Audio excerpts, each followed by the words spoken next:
حضرت آدم علیہ السلام کی تخلیق کرتا ہے. تخلیق کیسے؟ سب سے پہلے اللہ تعالیٰ نے زمین کے الگ الگ حصوں سے مٹی کو لیا، اس مٹی کو گندوایا. گندوانے کے بعد اللہ رب العالمین نے اپنے ہاتھوں سے جب وہ مٹی سوکھنے لگ گئی، یعنی سوکھی اور کھنکھناتی مٹی ہو گئی، جس کا تذکرہ اللہ رب العالمین الگ الگ جگہوں پر کرتا ہے. سورہ آل عمران آیت نمبر 59، سورہ حجر آیت نمبر 28 سے لے کر 35، اللہ رب العالمین حضرت آدم کی تخلیق کا ذکر کرتا ہے. اللہ تعالیٰ سورہ آل عمران میں کہتا ہے ان مثل عیسیٰ عند اللہ کمثل آدم خلقہ من تراب، کہ یقیناً حضرت عیسیٰ علیہ السلام کی مثال ویسے ہی ہے جیسے حضرت آدم کی، کہ اللہ تعالیٰ نے حضرت آدم کو مٹی سے پیدا کیا. اللہ تعالیٰ نے الگ الگ جگہوں کی مٹی کو لیا، ان مٹی کو ایک ساتھ گوندھا گیا. گوندھنے کے بعد اللہ رب العالمین نے جب وہ کھنکھناتی مٹی ہو گئی، اللہ رب العالمین نے اس سے حضرت آدم علیہ السلام کی تخلیق کی. اور اللہ تعالیٰ کہتا ہے، اللہ تعالیٰ نے ارشاد فرمایا سورہ حجر کے اندر تفصیل کے ساتھ جہاں پر اللہ تعالیٰ نے ذکر کیا، اور خاص طور پر سورہ صاد آیت نمبر 71 سے 76 میں اللہ تعالیٰ کلیئر اس بات کا تذکرہ کرتا ہے کہ میں نے آدم کو اپنے ہاتھوں سے بنایا. خلقت بیدیا، یعنی اللہ رب العالمین نے پہلے مٹی کو لیا، گوندا، ہر جگہ کی الگ الگ مٹی کو لیا گیا، اور اس کے بعد اللہ رب العالمین نے اپنے ہاتھ سے حضرت آدم علیہ السلام کی تخلیق کی. اللہ تعالیٰ سورہ صاد کے اندر اس بات کا تذکرہ فرماتا ہے. اب اللہ تعالیٰ نے جب ان کو پیدا کیا تو پیدا کرتے وقت جو ان کی ہائٹ تھی، بعض روایت کے اندر آتا ہے تقریباً 60 ہاتھ یعنی 200 فٹ کے سمتھنگ ہائٹ تھی حضرت آدم علیہ السلام کی، کیونکہ پہلے کے دور کے لوگ بڑے ہائٹیڈ، بڑے لمبے ہوا کرتے تھے. آپ اگر فرعون کی لاش کو بھی کبھی دیکھیں، نیٹ پر سرچ کر کے دیکھیے گا، لمبے لمبے لوگ وہ لوگ ہوا کرتے تھے. حضرت آدم علیہ السلام کو جب اللہ رب العالمین نے پیدا کیا تو ان کی ہائٹ تھی تقریباً 200 فٹ سے زیادہ، ان کی ہائٹ تھی 60 ہاتھ سے زیادہ وہ تھی.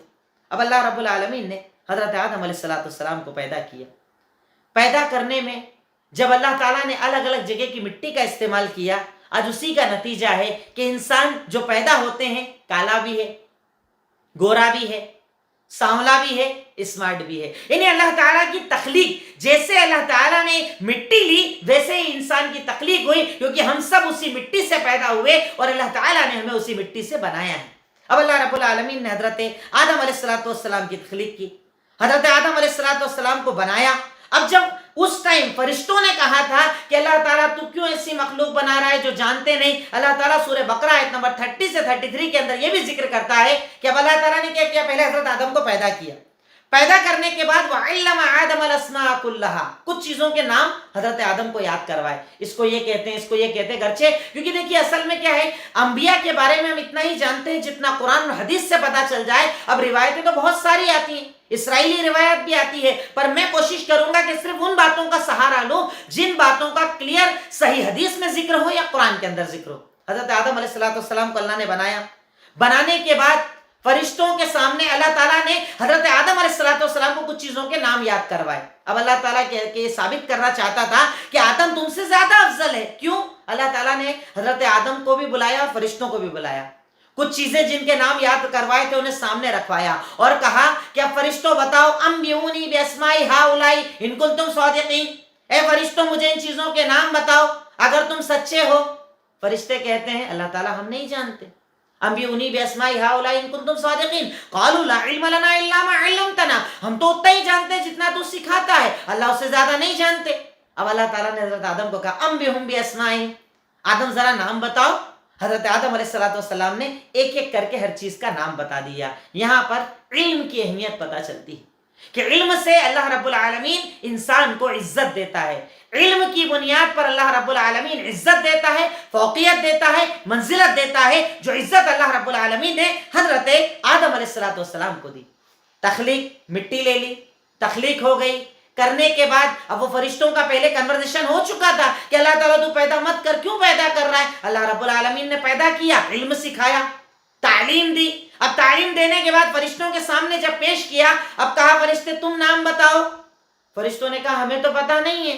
اب اللہ رب العالمین نے فرشتوں نے جب بول دیا کہ ہمیں نہیں پتہ ہے، اللہ تعالیٰ نے اب کہا آدم تم بتاؤ. آدم نے سب نام بتا دیے. تو اللہ رب العالمین نے کہا, اللہ رب العالمین نے ارشاد فرمایا کہ یقیناً یہ علم کی فضیلت ہے. اللہ رب العالمین جسے چاہتا ہے علم عطا کرتا ہے. علم کی بنیاد پر جب انہیں فوقیت دے دی گئی, تب اللہ رب العالمین نے جب یہ معاملہ ہو گیا تو اب سارے فرشتوں کو حکم دیا, جنات کو حکم دیا کہ تم کیا کرو, حضرت آدم کا سجدہ کرو. فرشتوں کو حکم دیا سجدہ کرو. اور چونکہ ابلیس جن تھا پر فرشتوں کے ساتھ رہا کرتا تھا تو اسے بھی حکم تھا کہ تجھے سجدہ کرنا ہوگا. سب کو سجدہ کرنے کا حکم دیا گیا. سورہ صاد آیت نمبر 71 سے لے کر 76 کے اندر پورا یہ سجدہ کرنے کا واقعہ ذکر ہے. اب اللہ رب العالمین نے حکم دیا کہ تم سب سجدہ کرو. سارے لوگ سجدے کے اندر گر گئے, سارے لوگ سجدے کے اندر آ گئے. اب سجدہ کرنے جب لگے اس وقت پر ابلیس سجدہ نہیں کرتا. ابلیس سجدہ کرنے سے انکار کر دیتا ہے, ابلیس سجدہ نہیں کرتا ہے. اب اللہ رب العالمین کہتا ہے کہ تو کیوں سجدہ نہیں کر رہا ہے, ما منعک الا تسجد لما خلقت بیدی, تو کیوں سجدہ نہیں کر رہا ہے ایسی مخلوق کا جس کو میں نے اپنے ہاتھوں سے پیدا کیا ہے. سجدہ نہ کرنے کی وجہ کیا ہے, تو کیوں سجدہ نہیں کر رہا ہے؟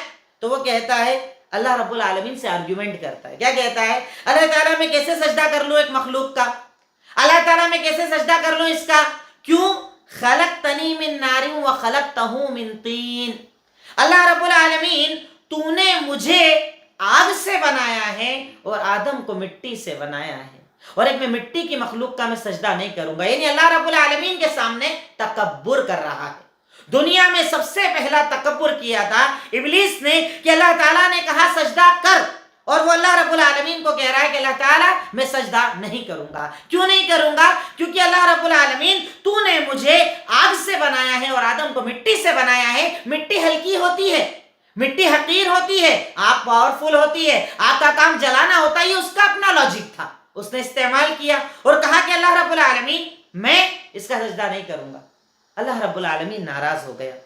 اللہ رب العالمین ناراض جب ہو جاتا ہے تو اس کے بعد کہتا ہے فخرج منہا فإنک رجیم, تو نکل جا جنت سے, تو نکل جا جنت سے, تو بھٹکا ہوا ہے, تو بھٹکا ہوا ہے, تیرا عمل غلط ہے, تجھے یہ عمل نہیں کرنا چاہیے تھا, اب تو یہ عمل کر رہا ہے تو تیرا عمل غلط ہے, تو نکل جا, یہاں سے چلا جا, نکل جا. اور اللہ رب العالمین نے اسے جنت سے جب نکلنے کا حکم دیا تو اب دیکھیے, ایک تو تکبر کر رہا ہے, تکبر کرنے کے بعد بھی اسے احساس نہیں ہے, تکبر کرنے کے بعد اللہ کی ناراضگی کو دیکھ رہا ہے, اس کے بعد بھی یہ نہیں کہ جھک جائے. اس کے بعد اللہ تعالیٰ سے دیکھیے کیا کہہ رہا ہے, اللہ تعالیٰ سے کہہ رہا ہے رب انظرنی الی یوم یبعثون. سورہ اعراف آیت نمبر 14 سے لے کر آیت نمبر 16 تک اللہ رب العالمین نے اس کا تذکرہ کیا ہے کہ جب اللہ رب العالمین نے کہا, اللہ تعالیٰ ناراض ہو گیا, اللہ رب العالمین نے کہا نکل جا جنت سے, تو وہ اللہ تعالیٰ سے کیا بولتا ہے, اے اللہ مجھے مہلت دے دے, ابھی ناراض مت ہو تو مجھ پہ, ابھی عذاب نازل مت کر, ابھی یہ سب غصہ مت کر, مجھے ایک دعا تجھ سے مانگ رہا ہوں کہ مجھے تو مہلت دے دے. اب اللہ رب العالمین کہہ رہا فَإِنَّكَ مِنَ الْمُنذَرِينَ, جا تجھے مہلت دے دی, جا تجھے مہلت دے دی تجھے مہلت دے دیا تو تجھے میں نے وقت. اب وقت جب اللہ تعالیٰ نے دے دیا تو اس کے بعد اللہ تعالیٰ سے اعلان جنگ کرتے ہوئے کہتا ہے فَبِمَا أَغْوَيْتَنِي لَأَقْعُدَنَّ لَهُمْ صِرَاطَكَ مُسْتَقِيمًا ثُمَّ لَآتِيَنَّهُمْ مِنْ بَيْنِ أَيْدِيهِمْ وَمِنْ خَلْفِهِمْ وَعَنْ أَيْمَانِهِمْ وَعَنْ شَمَائِلِهِمْ. اللہ تعالیٰ سے کہتا ہے سورہ اعراف کے اندر کہتا ہے کہ اللہ تعالیٰ تو نے جب یہ سب معاملہ کر دیا ہے نا, اب میں کیا کروں گا, تیرے بندوں کو بہکاؤں گا, دائیں سے آؤں گا, بائیں سے آؤں گا, ادھر سے آؤں گا, ادھر سے آؤں گا, یعنی کوئی موقع نہیں چھوڑوں گا, میں تیرے بندوں کو بہکاؤں گا, دین سے دور کروں گا, حق سے دور کروں گا, حق پر آنے والے راستے سے روکوں گا. گویا کہ اللہ رب العالمین کے سامنے یہ آرگیومنٹ کر رہا ہے کہ اللہ تعالیٰ اب میں تیرے بندوں کو بہکاؤں گا. اب ذرا سا یہاں پر رک کر آپ سوچیے, شیطان نے تکبر کیا, اللہ تعالیٰ کے حکم کو ماننے سے منع کر دیا, اس کے بعد بھی اللہ رب العالمین سے دعا مانگ رہا ہے اور اللہ تعالیٰ اس کی دعا قبول کر رہا ہے. اس سے پتا چلا کہ آپ چاہے کتنے بڑے گنہگار ہو, پر اگر اللہ سے چاہو تو اللہ سے مانگو, اللہ تعالیٰ سب کی دعاؤں کو سنتا ہے. آج ہمارے یہاں لوگ بولتے ہیں نا کہ صاحب اپن تو بڑے خطا کار ہیں، کیسے اللہ تعالیٰ سے دعا مانگے. اللہ رب العالمین اس واقعے کے ذریعے ہم کو یہ بتا رہا ہے کہ ابلیس کو اللہ نے بولا سجدہ کر، سامنے کے سامنے اللہ کا انکار، تکبر، اور اس کے بعد بھی اللہ سے دعا مانگ رہا ہے، اللہ دعا قبول کر رہا ہے. تو اللہ ہماری سنے گا کہ نہیں سنے گا؟ ہم مانگیں گے، ہم پکاریں گے تو یقیناً اللہ رب العالمین ہماری دعا کو بھی سنے گا. جیسے اللہ تعالیٰ نے ابلیس کی اس دعا کو سنا اور اللہ رب العالمین نے اس دعا کو سننے کے بعد اللہ تعالیٰ نے اس کی دعا کو جواب بھی دے دیا اور قبول بھی کر لیا. اب اللہ رب العالمین سے جب دعا مانگی اور کہا کہ اللہ رب العالمین تو مجھ پر ناراض مت ہو، اللہ اپنا عذاب نازل مت کر، مجھے مہلت دے دے. اللہ تعالیٰ نے کہا جا ٹھیک ہے، تجھے میں نے مہلت دے دی. اب اللہ رب العالمین نے مہلت بھی دے دی، وقت بھی دے دیا. وقت دینے کے بعد اب ادھر جب حضرت آدم کو پیدا کر دیا، اللہ رب العالمین نے حضرت آدم علیہ السلام کی تخلیق کر دی. آدم کو پیدا کرنے کے بعد جب یہ سارے معاملات ہو گئے، اللہ تعالیٰ اس متکبر سے ناراض ہو گیا، اس نے اللہ تعالیٰ کے سامنے تکبر کیا. اچھا یہاں پر ایک بات یہ بھی پتہ چلتی ہے کہ ہمیشہ لاجک کا استعمال صحیح نہیں ہوتا ہے. بھئی آپ سمجھ رہے ہو کہ میں جو لاجک یوز کر رہا ہوں وہ صحیح ہے، پر اللہ تعالیٰ کی نظر میں صحیح ہے کہ نہیں ہے، اس کے لیے آپ کو قرآن و حدیث کا سہارا لینا چاہیے. کہ اللہ تعالیٰ کہہ رہا ہے کہ ابلیس کی نظر میں یہ تھا کہ میرا عمل صحیح ہے، میں آگ سے بنا ہوں، آگ پاورفل ہے، پر اگر اللہ کا حکم ہے تو وہاں دماغ کام نہیں کرتا ہے. ہم میں سے کئی لوگ ہیں جو دماغ چلاتے ہیں ایسے وقت پر بھی. اللہ کہہ رہا ہے حلال، اللہ بتا رہا ہے حرام، اس کے بعد بھی ہم میں سے کئی لوگ اپنے دماغوں کا استعمال کرتے ہیں. ارے اپنے کو سمجھ میں نہیں آ رہا ہے، اپنے دماغ میں نہیں آ رہا ہے، اپنی عقل میں نہیں آ رہا ہے. یعنی وہ یہ سمجھتے ہیں کہ ان کی عقل میں جو آئے گا وہ دین ہے، اور عقل میں نہ آئے تو وہ دین نہیں. عقل کس کی دلیل ہے؟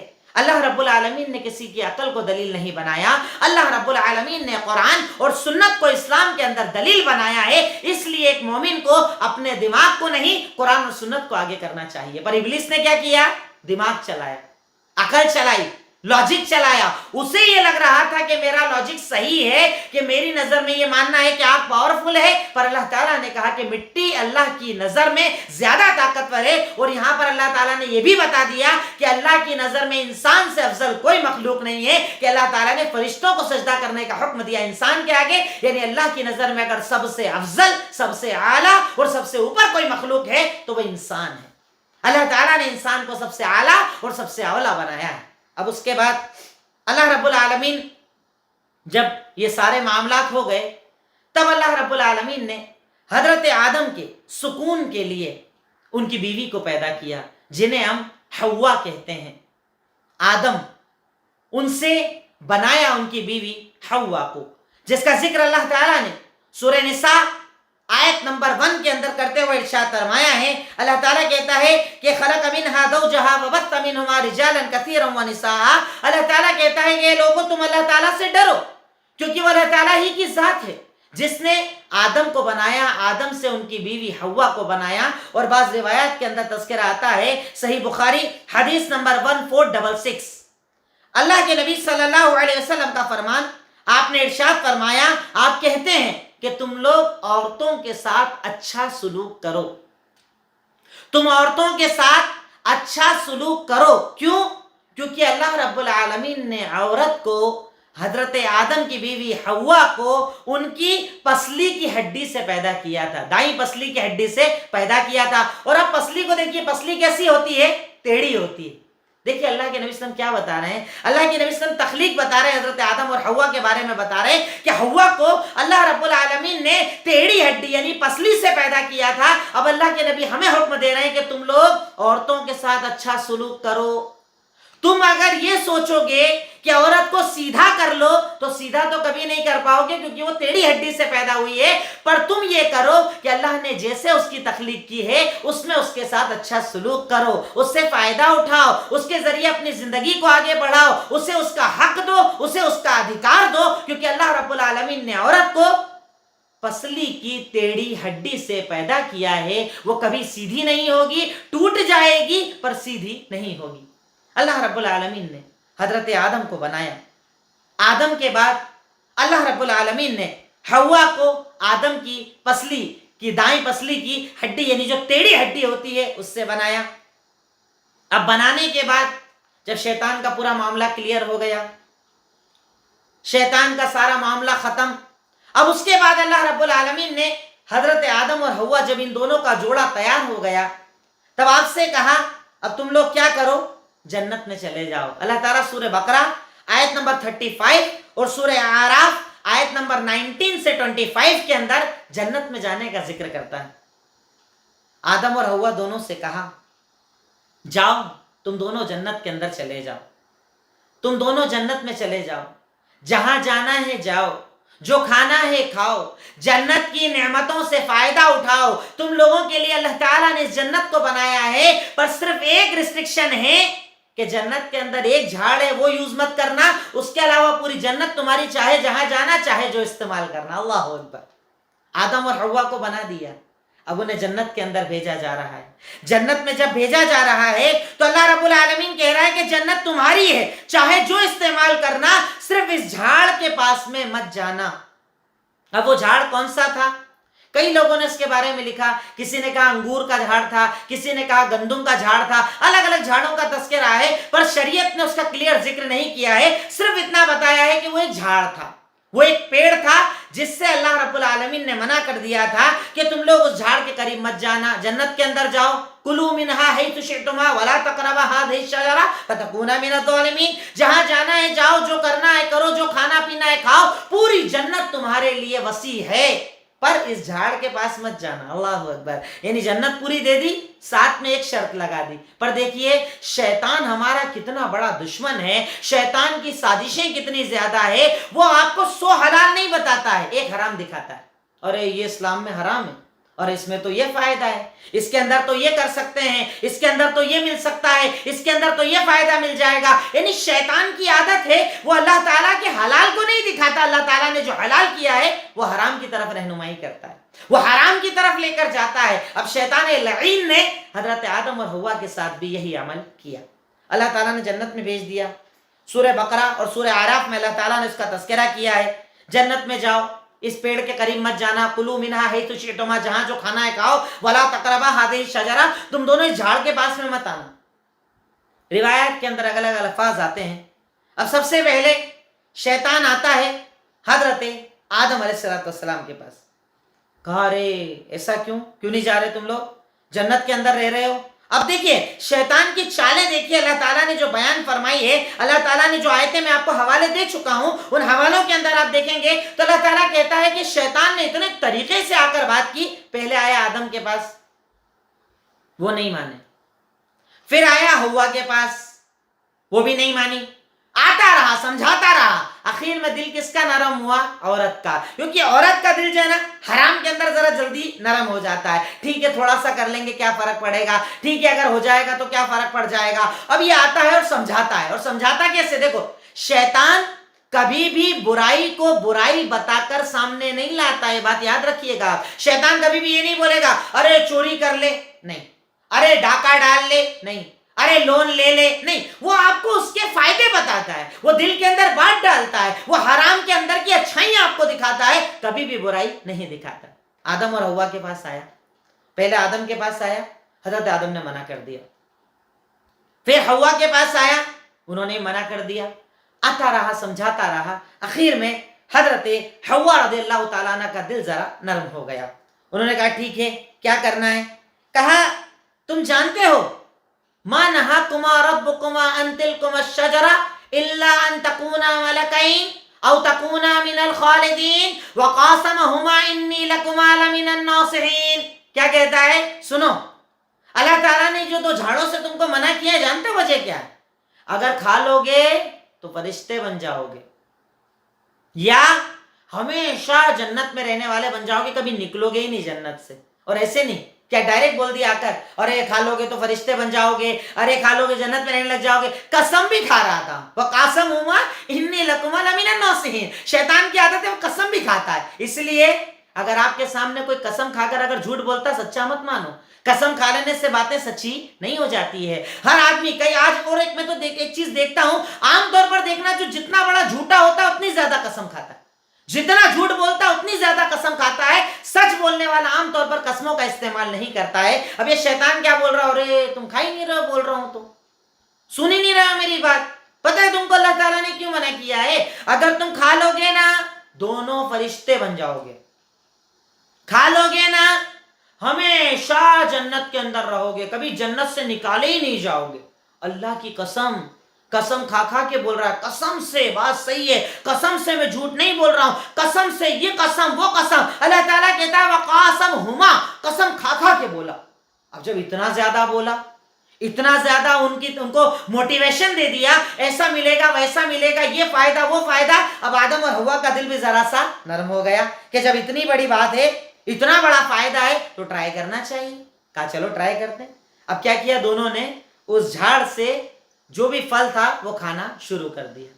اب جیسے ہی کھایا، جیسے ہی اس کا استعمال کیا، سورہ طٰہٰ آیت نمبر 115 سے 126، 115 to 126 سورہ طٰہٰ کے اندر اللہ تعالیٰ ان کے اخراج کا ذکر کرتا ہے کہ جب ان لوگوں نے اس درختوں سے پھل کو کھا لیا، بدت لہما سوآتہما، جنت کا جو لباس تھا نا وہ ان کے جسموں سے اتر گیا، جنت کا لباس اتر گیا، دونوں کے کپڑے اتر گئے۔ طفقا یخصفان علیہما من ورق الجنہ، اور وہ جنت کے پتے، جو جھاڑ تھے اس کے پتے نکال کر اپنی شرمگاہوں کو ڈھانکنے لگے، کیونکہ جنتیوں کا لباس جیسے ہی اللہ کی نافرمانی کی ویسے ہی ان کا لباس اتر گیا، ویسے ہی لباس اتر گیا۔ اب اس لباس اترنے کے اندر بھی علماء کرام نے کئی باتیں ذکر کی ہے، جس میں بنیادی بات یہ بتائی ہے کہ شیطان کا یہ عمل کروانے کا بنیادی مقصد ہی تھا ان کی شرمگاہوں کو کھلوانا، بے حیائی کے کام کروانا۔ اور جیسے اللہ تعالیٰ قرآن میں کہیں ایک جگہ نہیں، کئی جگہ الگ الگ ارشاد فرماتا ہے وَيَأْمُرُكُمْ بِالْفَحْشَاءِ، کہ یہ شیطان تمہیں فحاشی کا حکم دیتا ہے، شیطان تمہیں ننگے پن کا حکم دیتا ہے، شیطان تمہیں پردے سے دوری کا حکم دیتا ہے۔ آج ہماری مائیں بہنیں ہمارے یہاں پردے کو نہ سمجھنے والی نہ جانے کتنی دلیلیں رکھتی ہے، اور دلیلیں زیادہ تر شیطانی دلیلیں ہوتی، زیادہ تر شیطانی دلیلیں دیتے ہوئے وہ لوگ کہتے ہیں پردے کا یہ نقصان ہے، پردے کا وہ نقصان ہے۔ اللہ رب العالمین کہہ رہا ہے کہ یہ شیطان کا حربہ ہے، یہ شیطان کی چال ہے کہ وہ تجھ سے بے حیائی کر کے تیرے لباس کو کھلوانا چاہتا ہے، تجھ سے بے حیائی کروانا چاہتا ہے، اور اللہ رب العالمین کبھی بھی اس عمل کو پسند نہیں فرماتا ہے۔ پر جب اللہ تعالیٰ کی جنت، اللہ تعالیٰ کا حکم اور اللہ تعالیٰ کا فیصلہ، اب اللہ تعالیٰ نے کہا یہ کرو یہ نہ کرو، ڈو ڈونٹ دونوں بتا دیا تھا، یہ کرو گے تو فائدہ، یہ کرو گے تو نقصان۔ اب اللہ تعالیٰ نے جیسے نقصان بتایا فوراً کپڑے اترنا شروع ہو گئے۔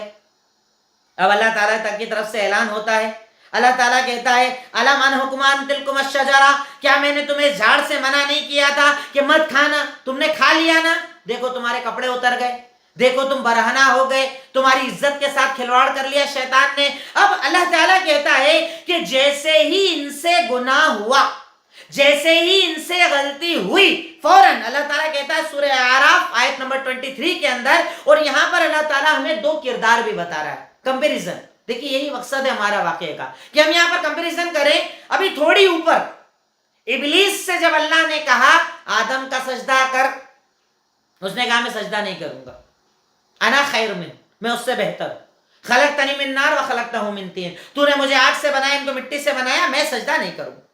ایک طرف وہ غلطی کری، اور غلطی کرنے کے بعد غلطی پر جم گیا، تکبر کیا، تکبر کیا، تکبر کا نقصان یہاں پر جان لیجئے۔ اور اللہ بول رہا ہے کہ میں تجھے جنت سے نکال دوں گا، تو بول رہا ہے ٹھیک ہے اللہ جو فیصلہ کرنا ہے کر، بس ابھی مجھے مہلت دے دے، قیامت تک کا ٹائم دے دے، قیامت بعد جو عذاب دینا ہے۔ تو غلطی کر کے جمنے والا کون؟ ابلیس۔ اور اس کے جسٹ اپوزٹ میں غلطی کر کے جھکنے والے کون؟ حضرت آدم علیہ السلام۔ سورہ اعراف آیت نمبر 23 کے اندر اللہ تعالیٰ کہتا ہے کہ آدم سے غلطی ہو گئی، جھاڑ سے کھا لیا، اللہ نے منع کیا تھا، غلطی ہو گئی، پر جیسے ہی احساس ہوا کہ مجھ سے غلطی ہو گئی، فوراً اللہ تعالیٰ سے کہتے ہیں سورہ اعراف آیت نمبر 23 کے اندر وہ کہتے ہیں قال ربنا ظلمنا انفسنا وان لم تغفر لنا وترحمنا لنکونن من الخاسرین۔ اے اللہ رب العالمین، اے اللہ تعالیٰ ہم سے غلطی ہو گئی ہے، اے اللہ ہم نے اپنے نفسوں پر ظلم کر لیا ہے، اے اللہ اگر تو ہمیں معاف نہ کرے گا تو ہم تو گھاٹا اٹھانے والوں میں سے بن جائیں گے۔ اے اللہ ہم غلطی کر کے جمنے والے نہیں، ہم غلطی کر کے جھکنے والے ہیں، ہم سے خطا ہوئی، غلطی ہوئی، پر آپ معافی مانگ رہے ہیں، اللہ تو ہمیں معاف فرما دے۔ یہ فرق ہے دونوں کے کردار میں، ایک طرف تکبر کا انجام، ایک طرف جھکنے کا فائدہ۔ حضرت آدم علیہ السلام سے جیسے ہی غلطی ہوئی، احساس ہوا، فوراً جھک گئے، اللہ تعالیٰ سے معافی مانگی کہ اللہ تعالیٰ ہمیں معاف فرما دے۔ پر بہرکیف اللہ رب العالمین کا ایک فیصلہ تھا، اللہ تعالیٰ کا ایک مقصد تھا، اللہ تعالیٰ کا اس ذریعے سے دنیا کو پیدا کرنا تھا۔ اب اللہ تعالیٰ نے آدم اور حوا کو دنیا کے اندر اتارا۔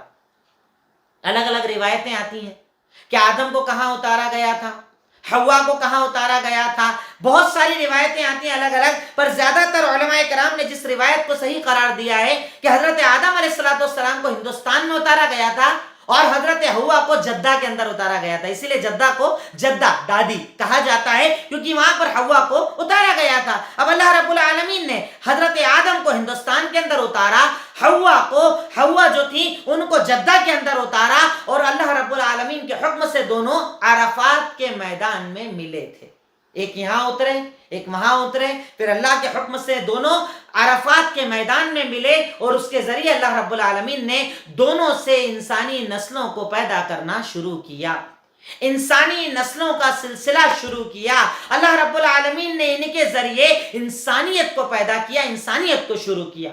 اب ذرا سا ہم یہاں پر رک کر، کیونکہ میں دیکھیے کوشش کروں گا انشاءاللہ کہ یہ ریگولر کلاس رہے اور 30 منٹ یا 35 منٹ سے اوپر انشاءاللہ کلاس نہیں رہے گی، اتنے پر ہم فنش کیا کریں گے۔ تو بیسک اب آپ یہاں پر پیچھے چل کر ذرا سا غور کریں، آج ہمارے اندر کیا ابلیس موجود نہیں ہے؟ نا ابلیس موجود، اندر میرے تکبر موجود ہے، غلطی بھی کرتا ہوں اور غلطی کے بعد جم بھی جاتا ہوں، اپنی غلطی پر افسوس نہیں کرتا، اپنی غلطی پر اللہ سے معافی نہیں مانگتا، بلکہ اپنی غلطی پر اور زیادہ جم جاتا ہوں، اور زیادہ اصرار کرتا ہوں، غلط کیا ہی کیا ہے، میں برا کرتا ہی کیا ہوں۔ ایک طرف تو یہ لوگ، ایک طرف وہ کہ اللہ تعالیٰ کا حکم آتا ہے پر اس کے بعد بھی آنکھیں بند رکھتے ہیں، اللہ تعالیٰ کا حکم آتا ہے اس کے بعد بھی حلال پر نہیں آتے ہیں، اللہ تعالیٰ کا حکم آتا ہے اس کے بعد بھی حرام سے دور نہیں ہوتے ہیں۔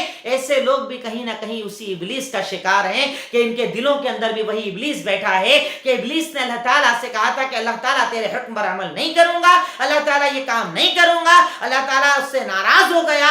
یہی کردار آج ہم لوگوں نے اپنا بھی بنا لیا۔ اس کردار کے ساتھ کیا جنت ہے؟ اس کردار کے ساتھ کیا اللہ کی رضا ہے؟ اس کردار کے ساتھ کیا اللہ تعالیٰ خوش ہوتا ہے؟ ہرگز نہیں۔ اللہ تعالیٰ کردار سے خوش ہوتا ہے تو آدم والے، نہ کہ ابلیس والے۔ کہ آدم علیہ السلام غلطی ہو گئی، جنت کے اندر ہے، کپڑے اتر گئے، اللہ کی ناراضگی نازل ہو گئی، اللہ تعالیٰ سے فوراً معافی مانگ لی، اللہ تعالیٰ سے فوراً معافی مانگی، اللہ تعالیٰ کو پکارا، اللہ تعالیٰ سے اپنے گناہوں کی معافی مانگی، تو اللہ رب العالمین نے ان کے گناہوں کو معافی فرما دیا۔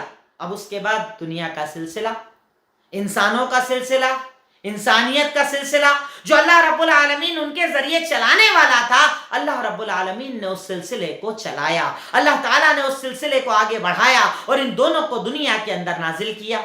آدم کو ہندوستان کے اندر، حوا کو جدہ کے اندر، پھر دونوں کو عرفات کے میدان میں نکالا۔ اور بعض روایات کے اندر آتا ہے کہ آدم جب جنت سے آئے تو ان کے ساتھ ایک پتھر تھا جسے حجر اسود کہا جاتا ہے، اور کچھ پتے تھے جن کے اندر بہت زیادہ اسمیل اور خوشبو پائی جاتی تھی، بعض روایت میں ذکر آتا ہے، پر اصل وہ چیزیں جو قرآن حدیث سے ثابت ہیں وہ میں نے آپ کے سامنے اس واقعے کے اندر رکھی۔ ابھی ان کا دنیا میں آنا، دنیا میں آنے کے بعد کیا ہوا، اولاد کیسے پیدا ہوئی، حابیل قابیل کا واقعہ کیا، اور اس پورے واقعے سے ہم نے کیا سیکھا، انشاءاللہ میں کل آپ کے سامنے رکھنے کی کوشش کروں گا۔ اللہ رب العالمین ہمیں کہنے سننے سے زیادہ عمل کرنے کی توفیق عطا فرمائے۔ وآخر دعوانا ان الحمدللہ رب العالمین۔ السلام علیکم ورحمۃ اللہ وبرکاتہ۔